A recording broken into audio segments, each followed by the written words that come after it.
Estamos no capítulo 5 do livro de Marcos.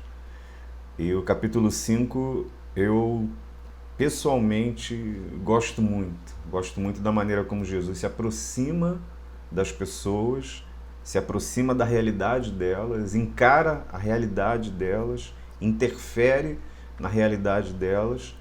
A mensagem que Cristo nos traz a partir desse capítulo é uma mensagem de vida. E nós vamos falar hoje sobre Jesus como verdadeiro libertador. Ele é quem opera a verdadeira libertação. Me acompanhe no capítulo 5. Vamos iniciar a nossa caminhada. Prepara sua Bíblia aí. Vamos caminhar juntos. Jesus Cristo, libertador. Vamos ler capítulo 5. A cura do endemoniado Gerazeno. Eu fiz a opção, nesses estudos, de não entrar em muitos detalhes, mesmo na comparação com os textos dos outros evangelhos. Quem vai chamar de Gadara, outras variações desse nome, também a questão da localização, se era a cidade de Gadara ou uma outra cidade com nome muito parecido próximo. Eu não estou me detendo a esses detalhes.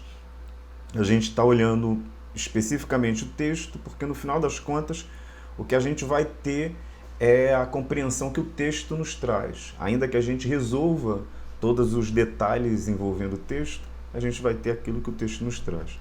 Então a gente está indo mais especificamente direto no texto para simplificar os estudos não ficarem muito pesados em termos de crítica textual. Marcos capítulo 5. Jesus e os discípulos chegaram à outra margem do mar, a terra dos Gerazenos. Ao desembarcar, logo um homem possuído de espírito imundo veio dos túmulos ao encontro de Jesus. Esse homem vivia nos túmulos e ninguém podia prendê-lo, nem mesmo correntes, porque tendo sido muitas vezes preso com correntes e cadeias, as cadeias foram quebradas por ele e as correntes foram despedaçadas e ninguém conseguia dominá-lo. Então nenhuma corrente o aprisionava, mas na verdade ele estava aprisionado. Nenhuma corrente que foi usada contra ele conseguia detê-lo, mas na verdade ele estava acorrentado. Ninguém conseguia dominá-lo. E o texto chama atenção mais de uma vez sobre esse fato. Nenhum poder, ninguém conseguia dominá-lo. Ele estava acorrentado em si, mas os homens não conseguiam acorrentá-lo e ninguém conseguia dominá-lo.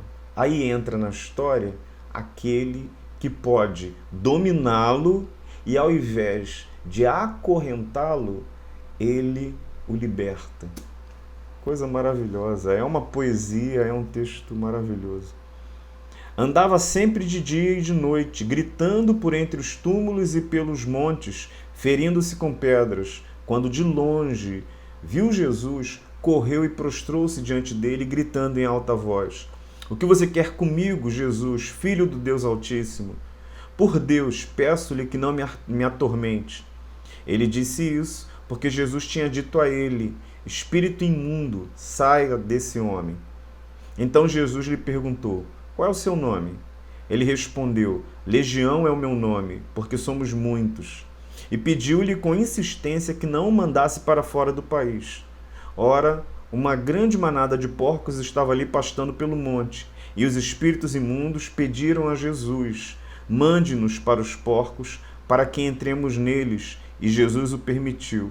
Então, saindo os espíritos imundos, entraram nos porcos, e a manada, que era cerca de 2.000, precipitou-se despenhadeiro abaixo para dentro do mar, onde se afogaram. Os que tratavam dos porcos fugiram e foram anunciá-lo à cidade pelos campos. Então o povo saiu para ver o que tinha acontecido. Aproximando-se de Jesus, viram o endemoniado, o que estava dominado pela legião, assentado, vestido, em perfeito juízo, e temeram. Os que haviam presenciado os fatos contaram-lhes o que tinha acontecido ao endemoniado e também falaram a respeito dos porcos e começaram a pedir com insistência que Jesus se retirasse da terra deles. Quando Jesus estava entrando no barco, aquele que estava possuído pelos demônios pediu com insistência que Jesus o deixasse ficar com ele. Jesus, porém, não permitiu. Ao contrário, ordenou-lhe: vá para a sua casa, para os seus parentes e conte-lhes tudo o que o Senhor fez por você e como teve compaixão de você.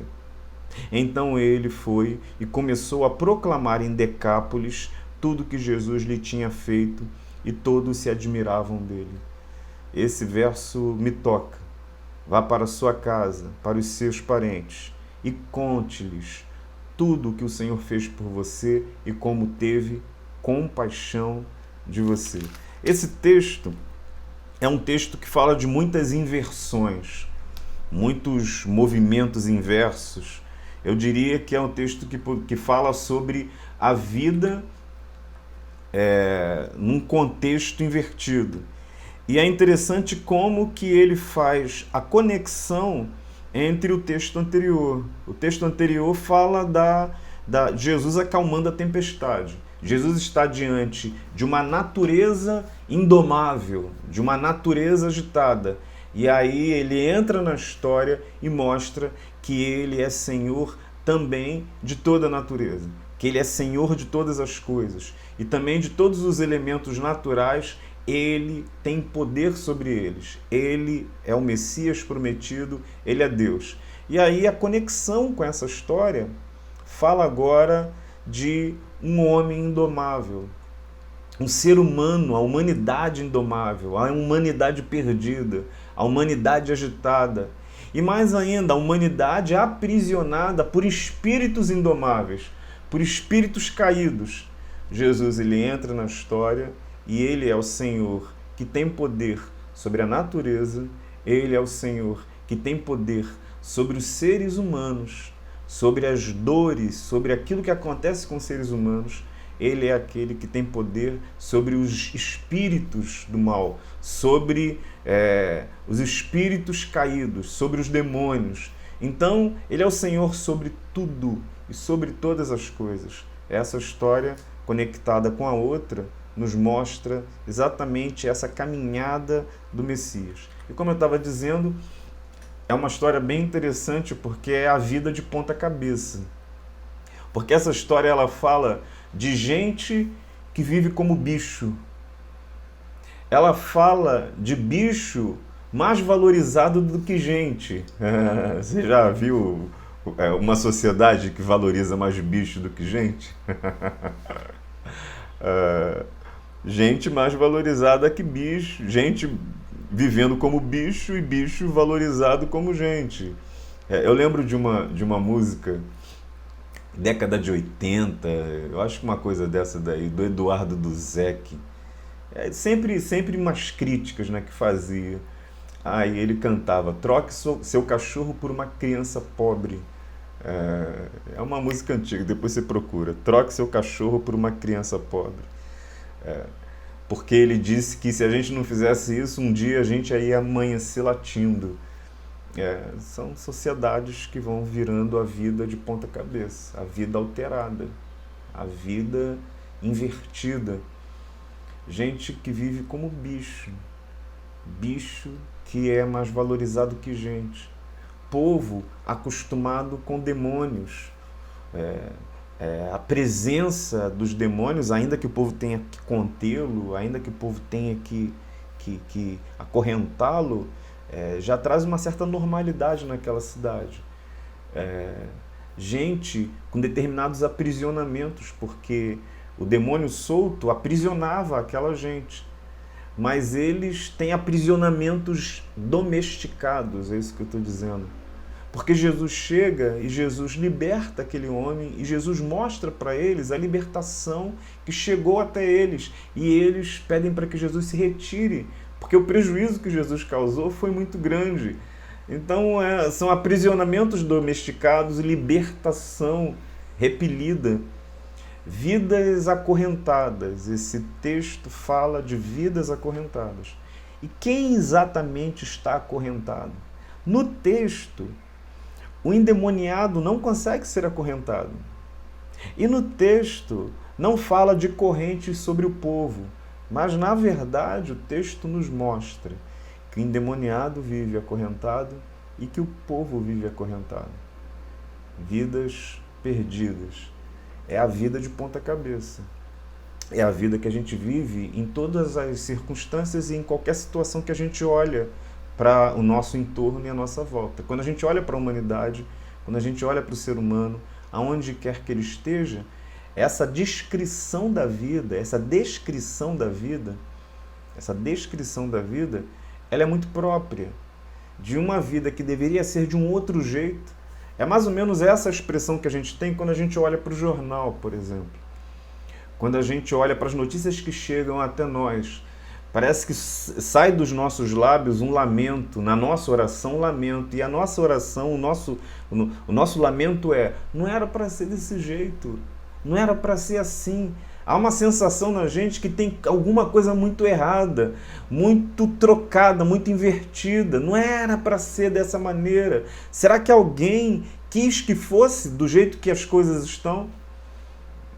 Para mim, esse texto ele fala disso. Ele fala dessas inversões que aconteceram na vida e ele fala da entrada de Jesus alterando, realterando, recolocando a vida no seu lugar. Somente o reinado de Deus pode fazer isso. Por isso eu quero te chamar a atenção nesse texto para algumas coisas que você precisa ter muito cuidado. E aí eu fiz uma chamada aqui em verde para você entender o que eu quero te chamar. Atenção. Eu coloquei ali, fique atento à mensagem do texto. Cuidado para não se perder na periferia. Por quê? Porque esse é um texto maravilhoso para a gente se perder. Porque ele tem muitos dados e ele tem muitas coisas que são difíceis de solucionar. Ele tem muitas coisas. Ele fala, por exemplo, do homem possuído e a força descomunal que esse homem teve por causa do demônio que existia, ou dos demônios que existiam na vida dele. E aí o texto fala que os demônios pedem para que Jesus não os atormente. A gente já fica muito curioso sobre como é que é essa relação de demônios com Jesus, como é que eles se dão na presença de Cristo. Aí eles pedem que não os lance para fora do país. Ué, mas por quê? Tinha que estar ali, ou em outro país seria pior.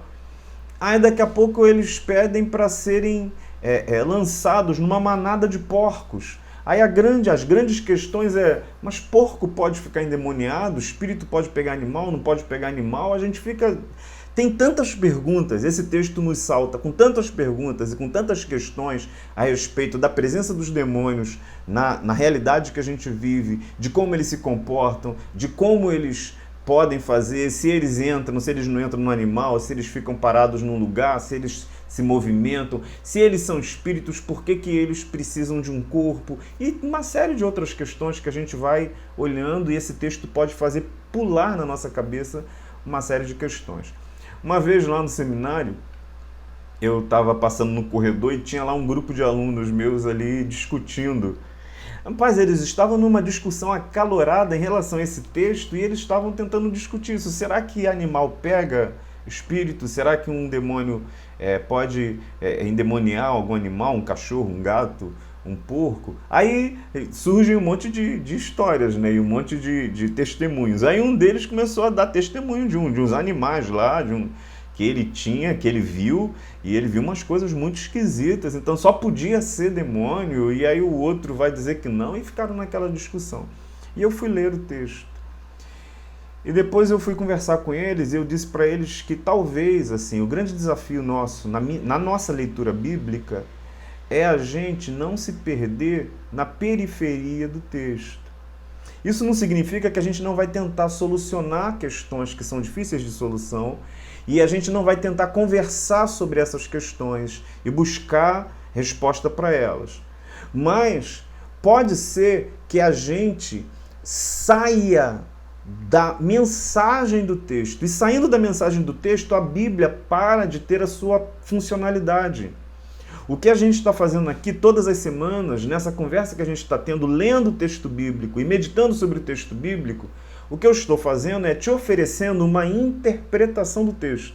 Que a única coisa que eu tenho para fazer ou te oferecer é uma interpretação que eu entendo seja a melhor possível do texto, sem discordar ou sem questionar ou sem dizer que as outras não são.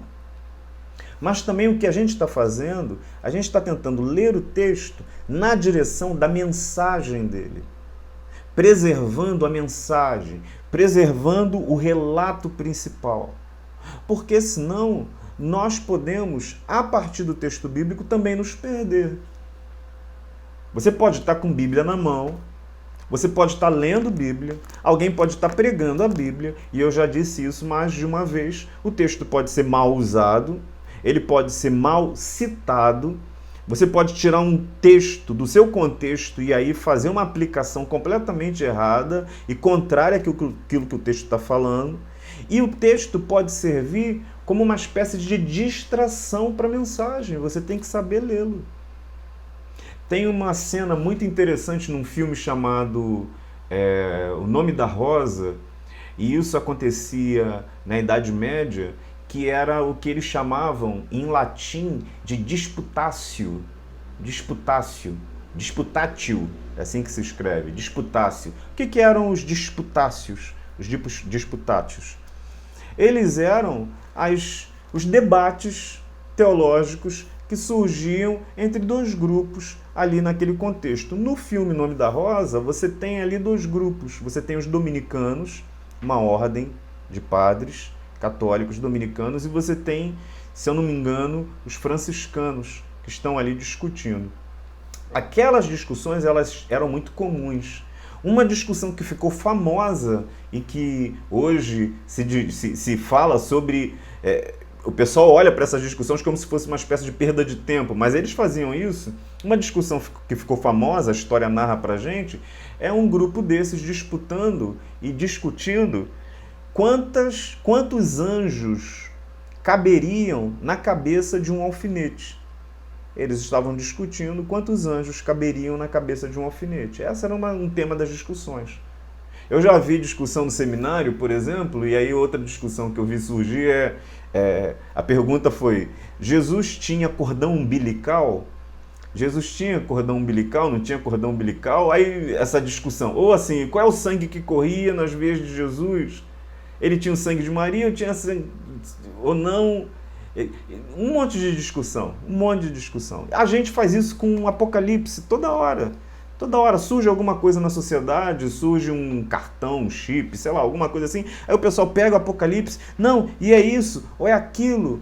Qual é o grande desafio que eu estou dizendo para vocês? A gente não vai se furtar de tentar responder essas questões. Mas a gente não pode perder de vista a mensagem do texto. Porque quando a gente perde de vista a mensagem do texto, o texto deixa de falar. A mensagem do texto aqui não é sobre anjos caídos, demônios que podem entrar ou não em porcos. O texto bíblico não está nem interessado em dizer se isso é possível, se não é possível, como é que acontece ou deixa de acontecer, quais são os processos para que isso aconteça.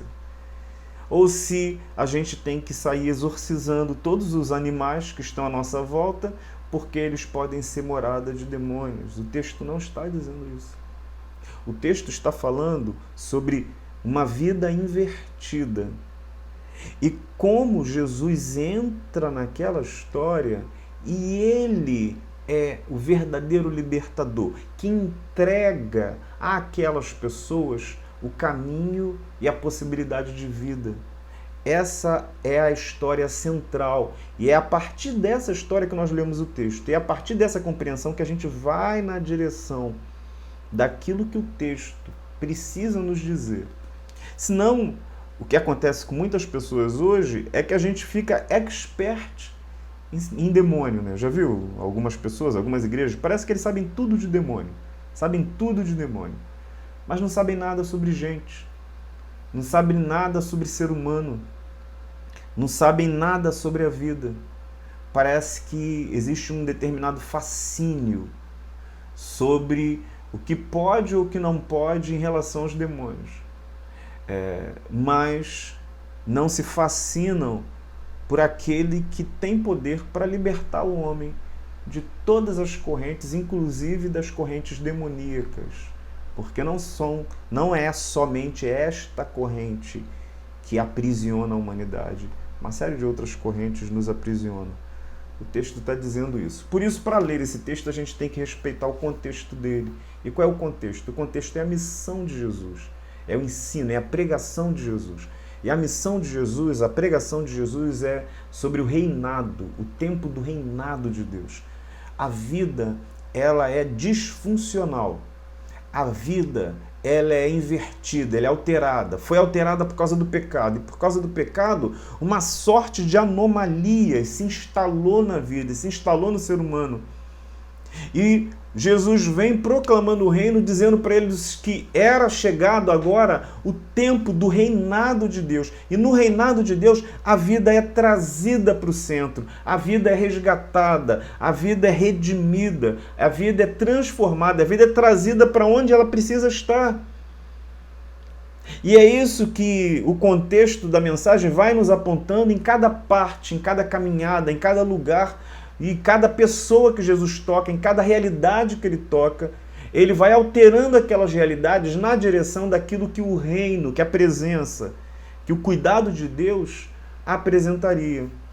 Por isso que os milagres no tempo de Jesus, como eu coloquei aqui, eles são sinais do reino. Os milagres não são só demonstrações de poder e de autoridade. Eles são sinalizações de que o reino de Deus chegou entre os homens e de que o reino de Deus vai colocar a vida aonde a vida e da maneira como a vida precisa estar. O homem não foi feito para ser morada de demônios, o homem não foi feito para viver em correntes, em cadeias, em cemitérios, em lugares de morte. O homem foi feito para viver no lugar de vida, que deveria ser a sua casa, e não no cemitério. Por isso, Jesus ele altera aquela realidade com a mensagem, com a presença, com a ação do reino. Lá em Lucas 8:1, que está falando sobre o contexto do início, daquelas parábolas que nós lemos no encontro passado, ele vai falando exatamente isso. Depois disso, Jesus ia passando pelas cidades e povoados, fazendo o quê? Proclamando as boas novas do reino. E aí ele passava, as pessoas traziam os doentes, ele curava. Ele expulsava os endemoniados. Mas o que ele estava fazendo fundamentalmente naqueles lugares? Expulsando endemoniados? Curando pessoas? Não. Fundamentalmente, ele estava pregando o reino, afirmando o reino, anunciando o reino, sinalizando o reino. Por isso, o texto fala sobre a existência e a presença do demônio. Ah, será que não existe? Será que o texto fala que existe? E a gente crê em seres espirituais, a gente crê no Espírito Santo, a gente crê em Deus. Por que a gente teria dificuldade de crer em espíritos caídos, como a Bíblia relata? Não, o texto fala da existência e da presença do demônio. E o texto fala do poder de Jesus sobre estes. Mas o texto fala mais do que isso. O texto fala mais do que isso. E é isso que a gente vai ver também. O texto vai nos anunciar. Jesus é o Messias libertador. Essa é a mensagem que eu entendo que esse texto tenha. Jesus, ele é o Messias libertador. Ele é o verdadeiro libertador. O povo de Israel estava nesse momento acorrentado. Olha que coisa bonita. O povo de Israel não estava livre. E aquelas nações, aqueles povos vizinhos que estavam ali, Jesus estava num território um pouco mais afastado, eles também estavam debaixo de cadeias, debaixo de correntes. Quem é o verdadeiro aprisionado nesse texto? O povo e todos eles.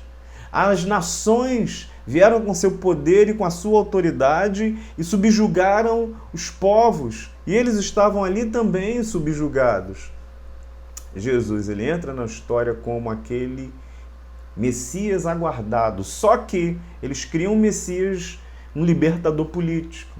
Alguém que ia construir um poder, fazer o povo se agitar e destruir aquele tipo de soberania. Ele vai ser o Messias que vai destruir os verdadeiros poderes que nos subjugam. a morte, finalmente a morte, quando a gente vê a crucificação e a ressurreição de Jesus, e todos os poderes que estão sobre as nossas vidas, sejam questões sobrenaturais, da ordem natural, da ordem da humanidade.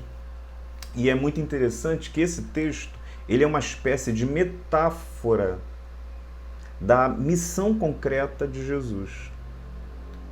Porque os demônios, eles se chamam legião, e a gente tinha a figura da legião romana, que era um braço forte do império, e com cerca de 6.000 soldados, a legião. E a legião, ela entrava para subjugar, e ela vinha com poder, com autoridade do império. E o governo e os demônios, eles são legião. O Talmud, e isso daí era natural dentro daquela realidade. Por exemplo, a gente usa animal para dar nome a algumas coisas, para apelidar, para adjetivar algumas circunstâncias. A gente fala o seguinte: ó, fulano é burro. Você sabe o que isso significa aqui no nosso contexto?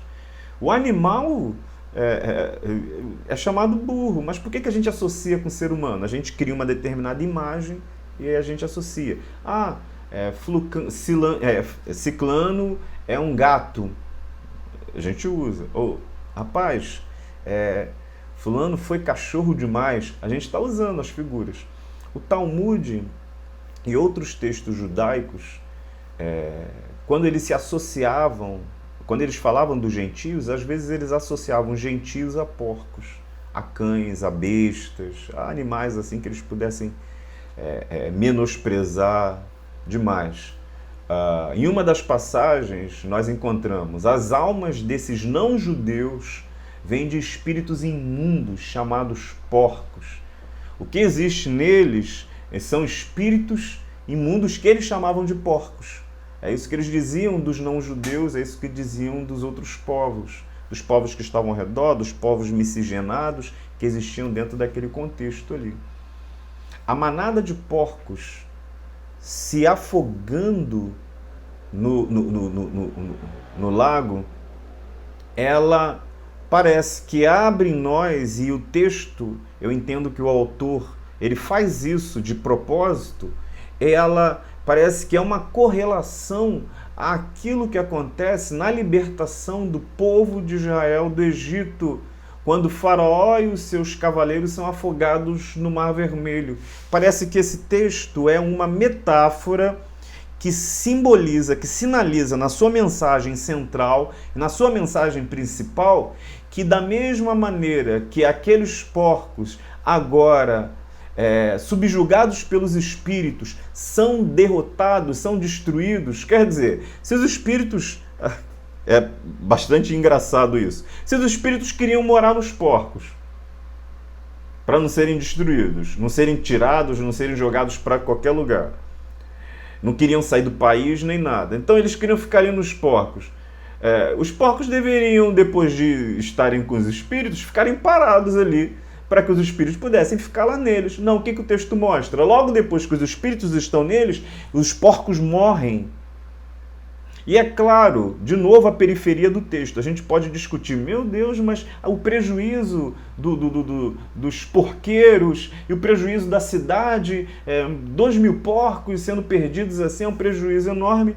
Essa não é a mensagem central do texto. A mensagem central do texto é que Jesus subjuga todos esses poderes e os porcos, sim, se precipitam no mar e morrem afogados, como o povo de Israel foi liberto e viu os seus algozes, e viu a legião que vinha contra eles serem tragadas pelo mar, na história e na memória nacional que eles tinham a respeito do livramento que Deus deu a eles. Naquela época e naquele momento, o Senhor os livrou por meio do braço de Moisés. E quem é Jesus? Jesus é maior do que Moisés. Jesus é o símbolo que olha para Moisés e a partir daquilo que Moisés fez, Jesus ele vai dizer de si mesmo: eu sou o verdadeiro libertador. A libertação que Moisés operou é uma libertação que aconteceu na história do povo, mas ela não é uma libertação perpétua, ela é uma libertação passageira, porque logo depois, na história do povo, o povo também voltou a ser cativeiro, mas eu não. Eu sou o Messias definitivo, eu sou o Messias libertador. Então esse texto está falando para a gente exatamente isso. Jesus é aquele que opera a verdadeira libertação das nossas verdadeiras cadeias. Verdadeiras cadeias. Coloque diante dele a sua vida. Por isso, a segunda coisa que eu quero te dizer é que Jesus, ele é o resgatador da vida. Ele é aquele que resgata a vida. Ele é aquele que arranca das garras da morte, arranca da sepultura, arranca do túmulo. Jesus não usava o seu poder para destruir, mas para promover vida. É o contrário de todas as outras legiões e todos os outros poderes, que para sim afirmar, destroem. Jesus, ele liberta. Os demônios devem temer a Jesus. Os seres humanos não. O texto fala sobre demônios reverentes diante de Jesus e seres humanos amedrontados. Saia daqui, por favor. Saia daqui. Saia do nosso território, saia do nosso lugar, saia da nossa terra. Saia daqui. E Jesus, diante deles, oferecendo a verdadeira libertação. Seres humanos não devem temer a Jesus. Diante de Jesus, os espíritos maus davam passos para trás, então suplicante para que não fossem destruídos. Lá em Marcos 1, 23, 26 fala sobre isso. Jesus não ameaça os seres humanos com seu poder. Jesus não é um feiticeiro gerando medo nas pessoas, gerando adulação e subserviência. Você já viu mais ou menos como é que às vezes a religião faz? A pessoa vai para uma religião, por exemplo, dessas que a gente entende que podem manipular espíritos, e as pessoas ficam amedrontadas. Nas nossas igrejas, isso acontece. As pessoas vêm e elas ficam amedrontadas. Amedrontadas se alguém ali daquele lugar, daquela igreja, eu já ouvi relatos, por exemplo, de uma pessoa que ia sair de uma igreja, era uma igreja desses pastores que entendem que tem poder e tal. Aí a pessoa falou: pastor, eu tô saindo daqui. Ele falou o seguinte: meu irmão, pode sair, mas você está debaixo de maldição agora, hein? Você pode sair da minha igreja, mas agora eu não me garanto o que vai acontecer na tua vida não, hein? Cuidado quando tu for atravessar a rua, cuidado quando você for fazer qualquer coisa, porque aqui eu garantia, aqui eu te protegia. Mas já que você está saindo daqui, cuidado que eu não sei o que vai acontecer com essa pessoa. Ela vai sair amedrontadíssima. Porque nesse esquema religioso você tem que estar preso. Você tem que estar preso à invocação, às orações, aos poderes daquela pessoa. Não, se ele não me abençoar, se ele não estender a mão, se ele não derramar o suor sobre mim, os males, os problemas, os demônios e as coisas podem vir sobre mim. No final das contas, ao invés de liberto, você está preso. Jesus não é um feiticeiro. Ele não é um desses pastores loucos. Ele não é alguém gerando medo, gerando subserviência ao nome dele, aos pés dele, aquilo que ele tem para fazer. Jesus não é alguém que gera cativeiros impostos. Jesus é alguém que gera libertação, liberdade, vida plena e verdadeira. Ninguém é obrigado, por exemplo, a estar aqui na igreja. Ninguém é obrigado, por exemplo, a estar debaixo da minha palavra ou da palavra de quem quer que seja. Porque se nós pregamos ao Cristo libertador, nós damos a essas pessoas a oportunidade de tomarem suas decisões, de viverem as suas vidas, de construírem as suas vidas. Jesus, ele é o resgatador da vida. Ele não cria novos cativeiros. Diferentemente dos fariseus, eu estou lendo o texto aqui, Jesus coloca os homens em pé. Os ensina a andar em suas próprias pernas e os conduz à autonomia responsável e reverente a Deus. Sim, Jesus expulsa demônios e liberta seres humanos. Essa é a mensagem do texto. Está entendendo quando eu falei sobre periferia? Que você pode pegar essa mensagem desse texto para tentar descobrir se demônio entra ou não entra num animal. E o texto não está querendo te falar sobre isso. O texto está dizendo para você que Jesus subjuga todos os poderes que vêm contra você para que você possa viver a vida plena. Mas a vida plena, ela existe somente nele. E essa vida que existe somente nele não é uma prisão, um aprisionamento. É aquilo que ele oferece de graça e que ele tem para dar, para te oferecer, para me oferecer, para nos oferecer. Por isso, e eu estou terminando, o texto é muito bonito quando ele termina, porque o jovem, ele insistentemente quer ir com Jesus. Foi alcançado, foi tocado por ele, insistentemente quer ir com Jesus. E Jesus diz para ele: volte para a sua casa e conte-lhes tudo o que o Senhor fez por você. Gosto muito desse momento, assim. Porque Jesus está arrumando a casa, né? Ele fala num outro momento, né, que você tem que entrar para organizar a casa, você tem que primeiro amarrar o valente que está lá fazendo uma baderna, um tumulto, se achando dono daquele espaço. Ele tem que subjugar, ele tem que arrancar, tem que tirar. E ele agora tem que ajudar, tem que arrumar essa casa. Volte para sua casa, volte para os seus parentes, volte para a sua cidade. E é muito interessante essa questão de voltar para aquele lugar, porque para eles, quem é aquele cara? Aquele cara é um demônio. É um demônio. Você acha que ele ficava ali preso nos cemitérios, organizado? Ele devia de ser um transtorno na vida daquela gente. Um transtorno primeiro para a vida da sua família. Um transtorno. Você já viu famílias que desejam que filhos morram? Eu já conheço algumas. E elas não estão erradas. Os filhos se tornaram demônios. Gente que está aí presa, por exemplo, no mundo da criminalidade, que não trazem somente desgosto para sua mãe ou para os seus familiares. Não é só desgosto. Risco de vida. Risco de vida. Imagina que esse demoniado possa ser alguém violento e que possa, com a sua violência, causar tantos transtornos.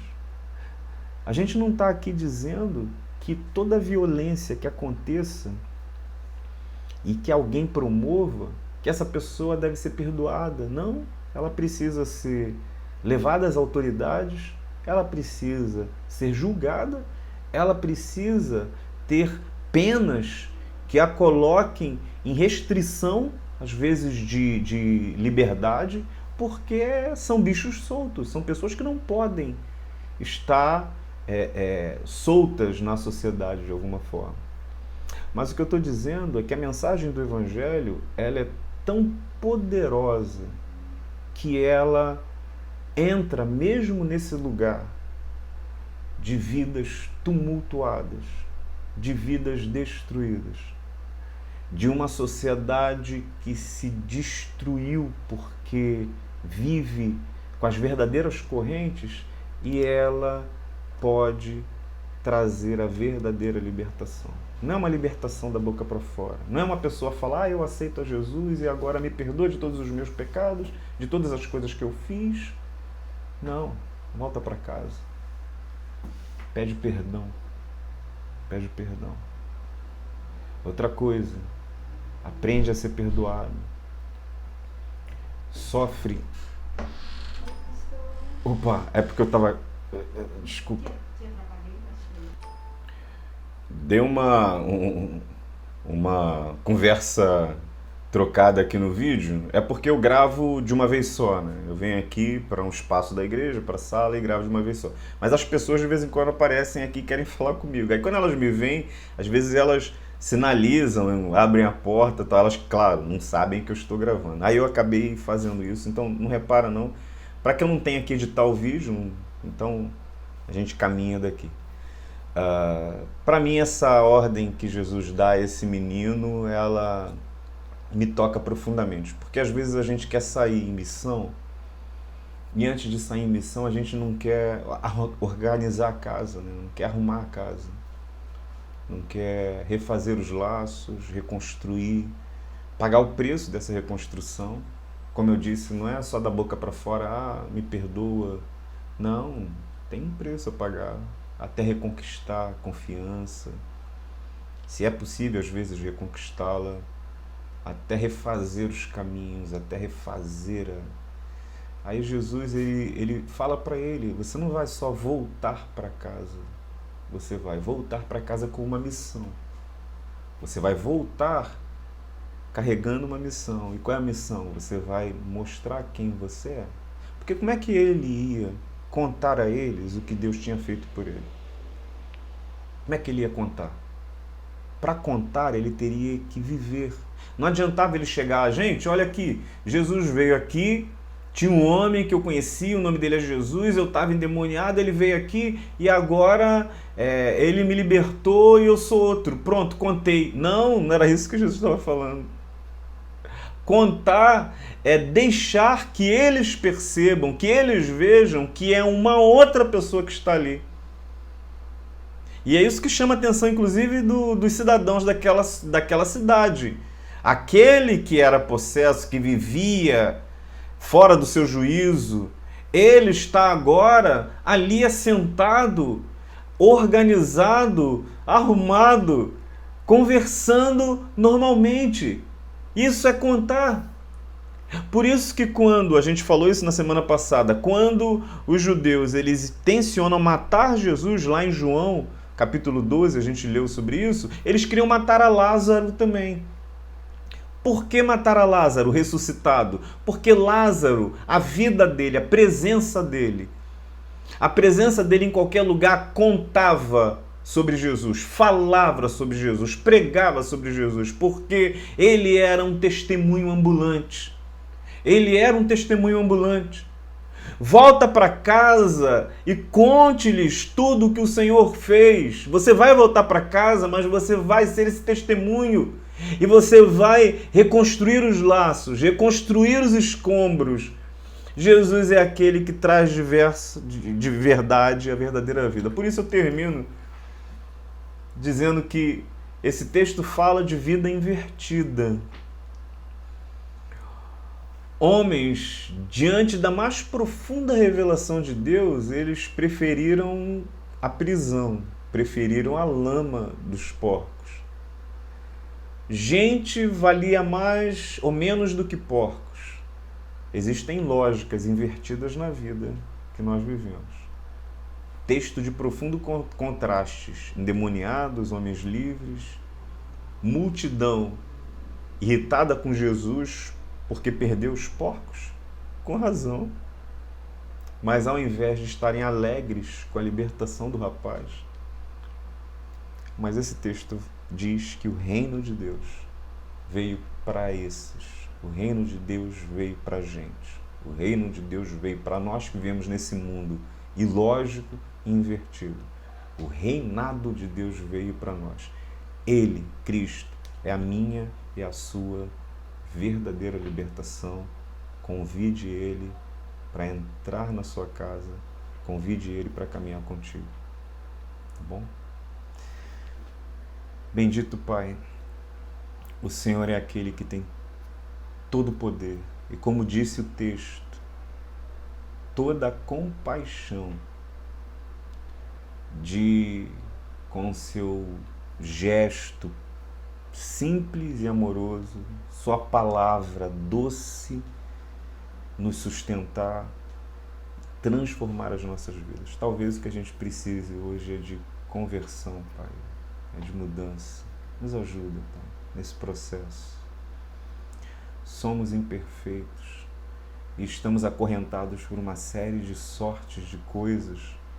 Nos ajude, nos ajude. E permita que não sejamos escravos nem dos nossos esquemas, nem das religiosidades. Permita que possamos enxergar a verdadeira liberdade que o Senhor traz. E se amarrados estivermos, acorrentados estivermos, somente pelas cordas de amor, do amor que o Senhor derrama sobre nós e que nós devolvemos na vida que vivemos.